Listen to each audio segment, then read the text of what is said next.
حضرت ابراہیم علیہ السلام نے بت پرستی کے معاملے میں پہلے تو اپنی قوم کو بار بار دعوت حق دی، سمجھایا، ان سے مناظرہ کر کے حق کو ظاہر کر دیا، مگر لوگوں نے حق کو قبول نہیں کیا، جیسا کہ سورہ انبیاء میں اس کا تذکرہ کچھ یوں ملتا ہے: وَلَقَدْ آتَيْنَا إِبْرَاهِيمَ رُشْدَهُ مِنْ قَبْلُ وَكُنَّا بِهِ عَالِمِينَ إِذْ قَالَ لِأَبِيهِ وَقَوْمِهِ مَا هَٰذِهِ التَّمَاثِيلُ الَّتِي أَنْتُمْ لَهَا عَاكِفُونَ۔ ترجمہ کنز الایمان خزائن العرفان۔ اور بے شک ہم نے ابراہیم کو ان کی ابتدائی عمر میں بالغ ہونے کی پہلے ہی سے اس کی نیک راہ عطا کر دی، اور ہم اس سے خبردار تھے کہ وہ ہدایت و نبوت کے اہل ہیں۔ جب اس نے اپنے باپ اور قوم سے کہا، یہ مورتیں یعنی بت جو درندوں، پرندوں اور انسانوں کی صورتوں کے بنے ہوئے ہیں، کیا ہیں جن کے آگے تم آسن مارے ہو اور ان کی عبادت میں مشغول ہو؟ آگے سے قوم نے وہی بیوقوفانہ جواب دیا: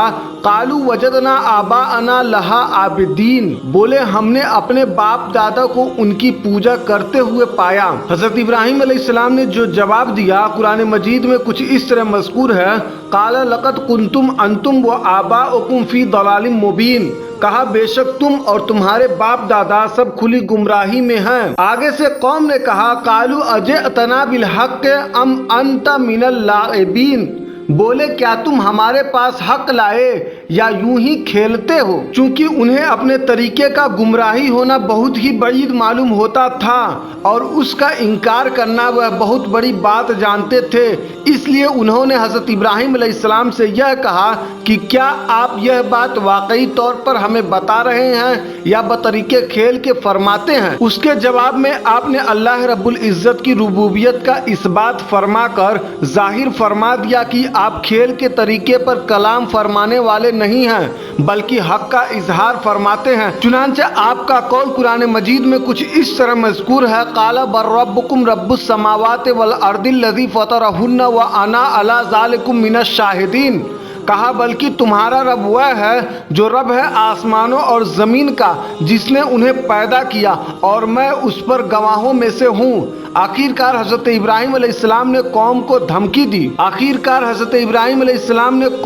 اپنے دل میں دھمکی دی، اور حضرت عبداللہ ابن مسعود رضی اللہ تعالی عنہ فرماتے ہیں کہ بعض لوگوں نے یہ دھمکی سن لی تھی، جیسا کہ اللہ تبارک و تعالی ارشاد فرماتا ہے: وَتَاللَّهِ لَأَكِيدَنَّ أَصْنَامَكُمْ بَعْدَ أَن تُوَلُّوا مُدْبِرِينَ، اور مجھے اللہ کی قسم ہے میں تمہارے بتوں کا برا چاہوں گا بعد اس کے کہ تم پھر جاؤ پیٹھ دے کر۔ اس قوم کا یہ دستور تھا کہ سالانہ ان لوگوں کا ایک میلہ لگتا تھا، لوگ طرح طرح کے کھانے پکا کر اور مٹھائیاں تیار کر کے بتوں کے سامنے رکھ کر شہر کے باہر جنگل میں جمع ہو جاتے، دن بھر لہو و لعب میں مشغول رہتے۔ ان کا یہ عقیدہ تھا کہ ہمارے غیر موجودگی میں بتوں کے سامنے موجود کھانوں میں برکت ہو جائے گی، لہٰذا سارا دن کھیل کود اور لہو و لعب سے فارغ ہو کر شام کو بت خانہ میں جا کر بتوں کی پوجا کرتے اور بتوں کے چڑھاوے مٹھائیوں اور کھانوں کو پرساد کے طور پر کھاتے۔ اس میلے کا دن آیا، حضرت ابراہیم علیہ السلام انہیں حسب معمول دعوت حق دے رہے تھے کہ انہوں نے اپنے میلے کی دعوت دی، جیسا کہ قرآن مجید میں مذکور ہے: اذ قال لأبیہ وقومہ ماذا تعبدون أئفکا آلہۃ دون اللہ تریدون فما ظنکم برب العالمین۔ ترجمہ کنز الایمان خزائن العرفان۔ جب اس نے اپنے باپ، چچا اور اپنی قوم سے جزراً فرمایا کہ تم کیا پوجتے ہو؟ کیا بہتان سے اللہ کے سوا اور خدا چاہتے ہو؟ تو تمہارا کیا گمان ہے رب العالمین پر کہ جب تم اس کے سوا دوسرے کو پوجو گے تو کیا وہ تمہیں بے عذاب چھوڑے گا، باوجود یہ کہ تم جانتے ہو کہ وہی منعم حقیقی مستحق عبادت ہے۔ دعوت حق سن کر آگے سے قوم نے کہا کہ کل کو ہماری عید ہے، جنگل میں میلہ لگے گا، ہم نفیس کھانا پکا کر بتوں کے پاس رکھ جائیں گے اور میلہ سے واپس ہو کر تبرک کے طور پر ان کو کھائیں گے۔ آپ بھی ہمارے ساتھ چلیں اور مجمع اور میلے کی رونق دیکھیں۔ وہاں سے واپس ہو کر بتوں کی زینت اور سجاوٹ اور ان کا بناؤ سنگار دیکھیں۔ یہ تماشا دیکھنے کے بعد ہم سمجھتے ہیں کہ معاذ اللہ آپ بت پرستی پر ہمیں ملامت نہ کریں گے۔ اگلے دن جب انہوں نے حضرت ابراہیم علیہ السلام کو ساتھ جانے کا کہا تو آپ علیہ السلام نے جو جواب دیا قرآن قرآن کریم میں اس طرح مذکور ہے فَنَظَرَ نَظْرَةً فِي النُّجُومِ فَقَالَ إِنِّي سَقِيمٌ، ترجمہ کنز الایمان خزائن العرفان، پھر اس نے ایک نگاہ ستاروں کو دیکھا جیسے کہ ستارہ شناس نجوم کے ماہر ستاروں کے مواقع اتصالات و انصرافات کو دیکھا کرتے ہیں، پھر کہا میں بیمار ہونے والا ہوں۔ قوم نجوم کی بہت معتقد تھی، وہ سمجھی کہ حضرت ابراہیم علیہ السلام نے ستاروں سے اپنے بیمار ہونے کا حال معلوم کر لیا، اب یہ کسی متعدی مرض میں مبتلا ہونے والے ہیں،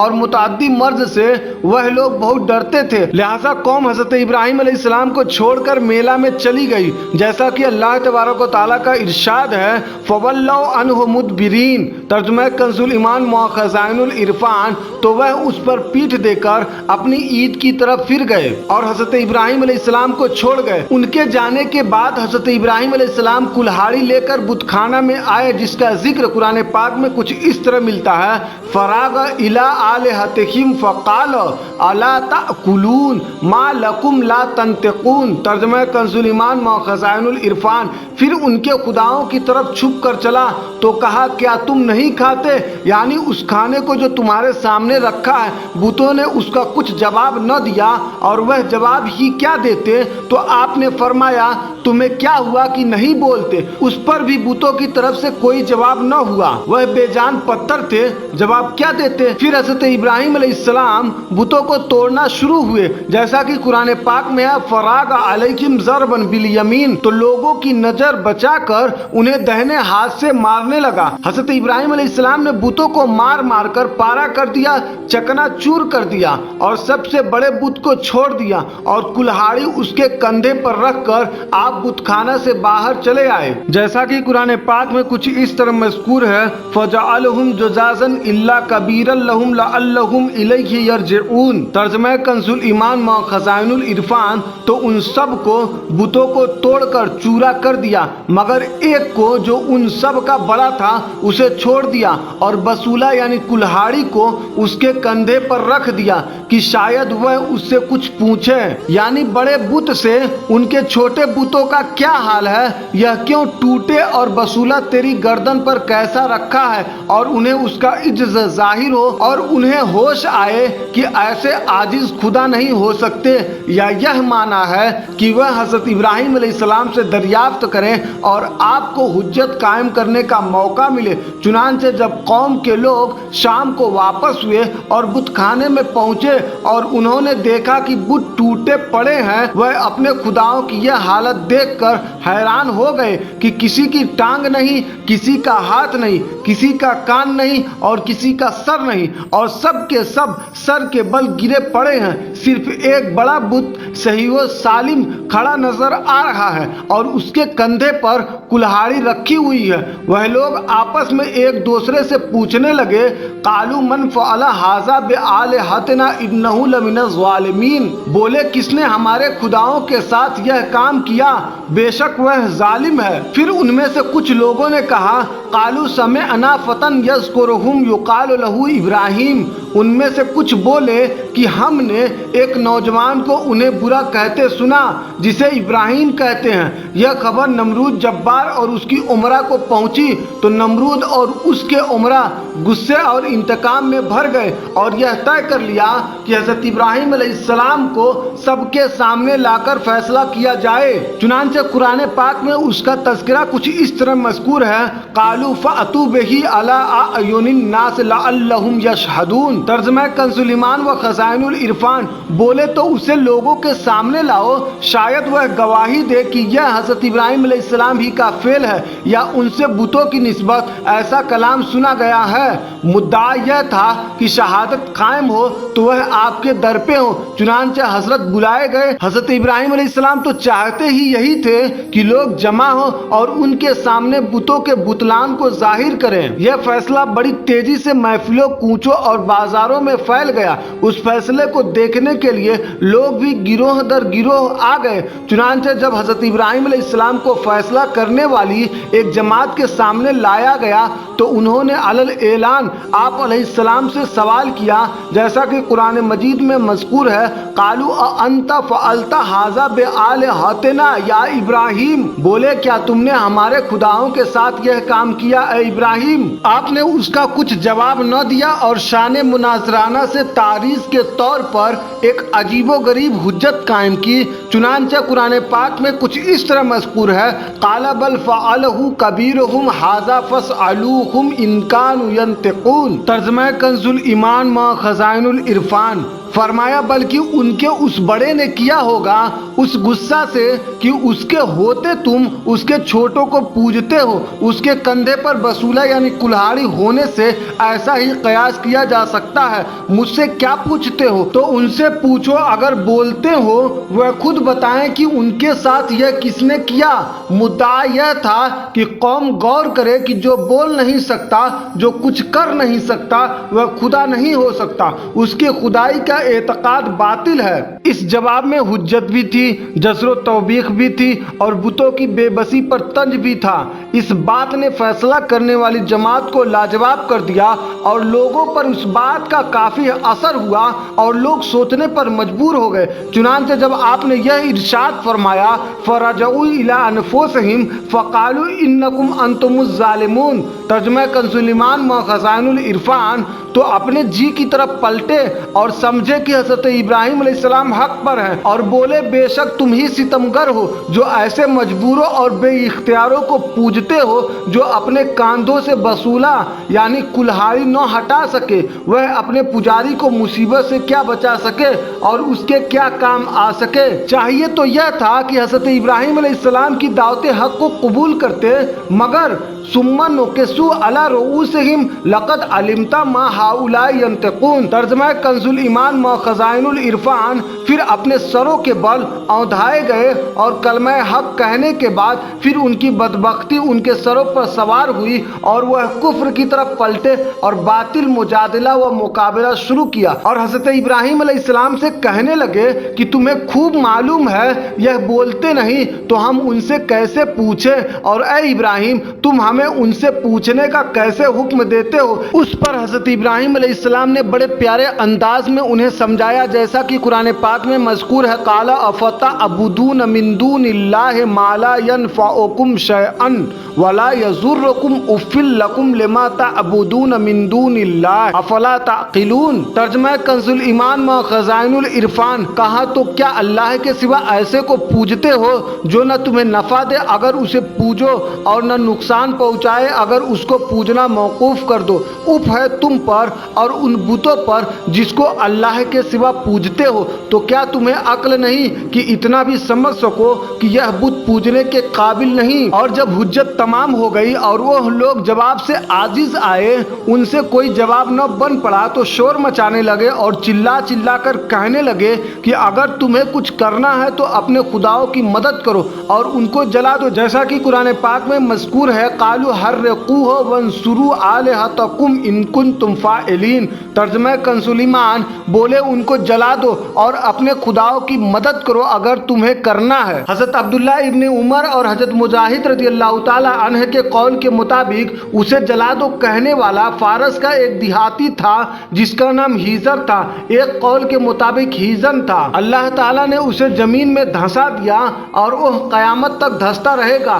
اور ایک قول یہ بھی ہے کہ یہ بات نمرود ہی نے کہی تھی۔ بہرحال نمرود اور اس کی قوم حضرت ابراہیم علیہ السلام کو جلا ڈالنے پر متفق ہو گئی۔ انہوں نے آگ میں جلا دینے کا فیصلہ اس لیے لیا کہ یہ شدید ترین سزا ہے، لہٰذا انہوں نے آپ کو ایک مکان میں قید کر دیا اور یہ فیصلہ کیا کہ ایک عمارت بنائی جائے جس میں لکڑیاں جمع کر کے آگ جلائی جائے اور اس میں ان کو جلا دیا جائے، جیسا کہ قرآن پاک میں مذکور ہے، قالوا بنوا لہ بنیانا فالقوہ فی الجحیم، ترجمہ کنز الایمان، بولے اس کے لیے ایک عمارت چنو، پتھر کی 30 گز لمبی 20 گز چوڑی